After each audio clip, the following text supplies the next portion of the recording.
Chairman sir, আরেকটা জিনিস, কালকে পবিত্র ঈদুল আজহা, কোরবানি ঈদ হবে। তো কোরবানি ঈদ উপলক্ষে এই যে প্রতিকূল অবস্থায়, বন্যাক্রান্ত অবস্থায়, তো এই ধর্মীয় যেটা উৎসব, এটা তো সবাইকে পালন করতেই হবে। তো এই প্রতিকূল অবস্থাতে লোকেরা যে ঈদ পালন করবে কিভাবে, বা সরকারের বিধিনিয়ম কি কি পালন করতে হবে, সেগুলো উপলক্ষে এবং ঈদের একটা শুভেচ্ছা বার্তা হিসাবে আপনি কি বলতে চাইবেন?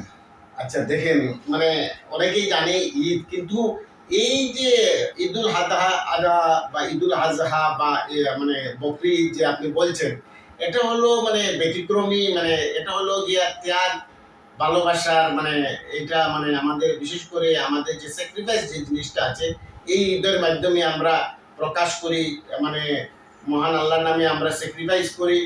তো এই ত্যাগের ঈদ আমি বিশেষ করে, আর গ্রাম বরাকের আপনার বর্তমানের যে দৃশ্য, গ্রামে গঞ্জে মানুষ অসহায় অবস্থায় আছেন বর্তমানে।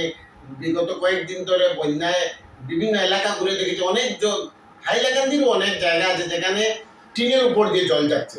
আর গ্রাম বরাক, আপনি করিমগঞ্জ হোক, শহর হোক, বরাকের অবস্থা, গ্রামের অবস্থা অত্যন্ত শোচনীয়। এই দুঃখের সময় আমি ঈদের ঈদুল আজহার শুভেচ্ছা সবাইকে জ্ঞাপন করছি। আর বিশেষ করে অনেক লোকের যারা আছে, যারা ফার্মিং, যেমন ফিশারি আছে বা ক্ষেত আছে, এইসবের উপর ডিপেন্ডেন্ট, যারা নির্ভরশীল, যারা, এদের অবস্থা কিন্তু অত্যন্ত শোচনীয় বর্তমানে। যারা বিভিন্ন ধরনের ফিশারি আছে বা আদার্স যেগুলো আছে, যেগুলো জলের কারণে যারা মানে ওদের অবস্থা খুব খারাপ। তো আমি এই দুঃখের সময় আমি ওদের জন্য আমার মানে মানে মন থেকে মানে ওদের জন্য অনেক দুঃখিত। আর আমি আশা করি যে অতি সত্বর তাড়াতাড়ি যাতে তারা নিজের যে দৈনন্দিন জীবন যেটা আছে সেটার জন্য তারা ঘুরে আসে, এটাই আমার কামনা। আর সঙ্গে আমি এই ঈদুল আজহার অনেক অনেক শুভেচ্ছা জ্ঞাপন করছি। ধন্যবাদ।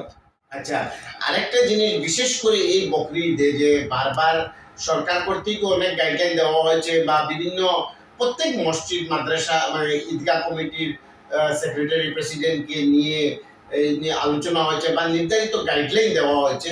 তো আমি বিশেষ করে সবাইকে অনুরোধ করব, এই যে ঈদের যে স্যাক্রিফাইস, আমরা যে ত্যাগের জন্য যে কিছু কুরবানি করি, সেই সব জিনিস সোশ্যাল মিডিয়া, প্রথমত আমি যেটা বলবো যে সোশ্যাল মিডিয়াতে এ ধরনের ফেসবুক, হোয়াটসঅ্যাপ, ইনস্টাগ্রাম দেওয়ার কোনো দরকার নেই। এটা শুধু হলো মানে তোমার ত্যাগের, তোমার যে স্যাক্রিফাইস, যে কুরবানি দিচ্ছ, এটা মহান আল্লাহর জন্য উৎসর্গ, এটা সোশ্যাল মিডিয়াতে দেওয়ার দরকার নেই। দ্বিতীয়ত, যে ইসলাম বলেছে যে অন্য ধর্মের ভাব, মানে আবেগকে সম্মান করা, তো এটা কিন্তু একটা গুরুত্বপূর্ণ ইমানের অঙ্গ। যারা মুসলিম সম্প্রদায়ের আমার ভাই বোনদের, মানে যারা আগামীকাল কুরবানি করবেন, ওদের জন্য বলছি। তো এটা হলো যে অন্যের আবেগের প্রতি যাতে এই ধরনের কোনো জিনিস যাতে আপলোড না করা হয়, বা তাছাড়া এইসব জিনিস খুব সিক্রেটলি রেখে আপনারা সবাই কুরবানি দেবেন, যাতে শান্তি সম্পৃক্তি, এটা হলো আমাদের হাইলাকান্দি, বরাক, তো আমাদের একটা শান্তির ভূমি, সেটা যেন আপনারা খেয়াল করবেন। সবাই যাতে এই সম্প্রীতিটা বজায় থাকে, এটা খেয়াল করবেন। অন্যের ধর্মের প্রতি সম্মান, অন্যের প্রতি আবেগের প্রতি সম্মান যাতে আমরা অক্ষুণ্ণ থাকতে থাকে।